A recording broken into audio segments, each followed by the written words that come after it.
नमस्कार दोस्तों। आज अपन इस वीडियो में बात करेंगे कि जो एमटीपी किट होती है, जिसको अबॉर्शन किट भी बोला जाता है, उसको लेने के बाद में जो नॉर्मल पीरियड्स होते हैं वो कब तक स्टार्ट होते हैं या कब तक आते हैं।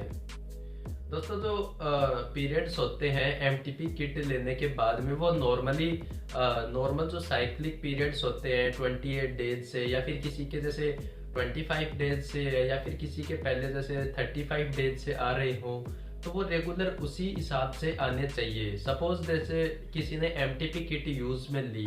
और लेने के बाद में स्पॉटिंग आने लग गई, जैसे ब्लीडिंग स्टार्ट हो गई, लगभग 4 से 8 दिन तक इस ब्लीडिंग होने लग गई।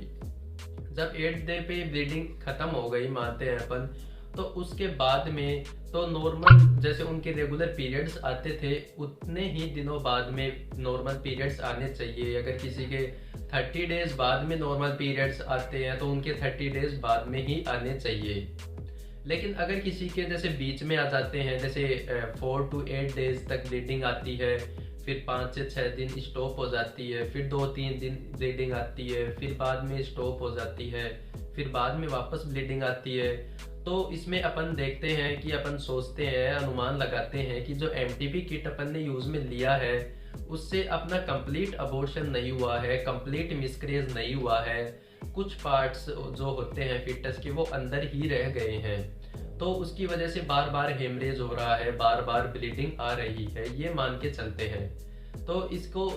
जैसे ट्रीट करने के लिए आप अपने जो कंसल्टेंट डॉक्टर है उनसे जाके कंसल्ट जरूर करें, और अपने जो गायनेकोलॉजिस्ट है उनसे जाके कंसल्ट जरूर करें, क्योंकि इसकी वजह से आपके शरीर में क्रिटिकल कंडीशंस, सीरियस इफेक्ट्स भी हो सकते हैं। इमरजेंसी में भी आपको एडमिट होना पड़ सकता है,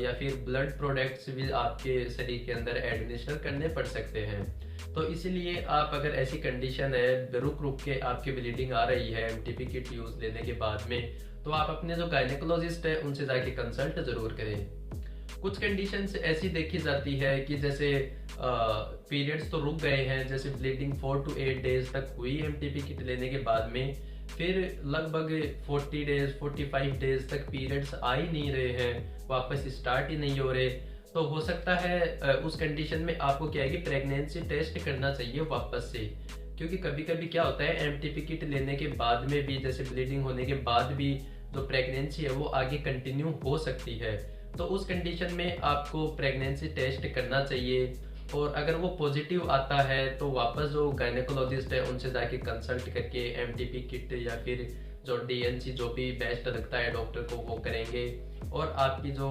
अबॉर्शन होता है वो करते हैं। तो इस प्रकार ये पीरियड्स आते हैं एमटीपी किट यूज में लेने के बाद में। अगर डिले होते हैं तो क्या हो सकता है, और अगर बार बार ब्लीडिंग हो रही है तो क्या हो सकता है, ये अपन जाने हैं। और ज़्यादा कंसल्टेंट और ज़्यादा नॉलेज लेने के लिए, कुछ पूछने के लिए आप डिस्क्रिप्शन चेक कर सकते हैं कंसल्टेशन के लिए। दोस्तों, वीडियो थोड़ी भी इंफॉर्मेटिव लगी हो, थोड़ी भी नॉलेजेबल लगी हो, तो वीडियो को लाइक एंड कमेंट जरूर कर दें, चैनल को सब्सक्राइब करना ना भूलें। Thank you.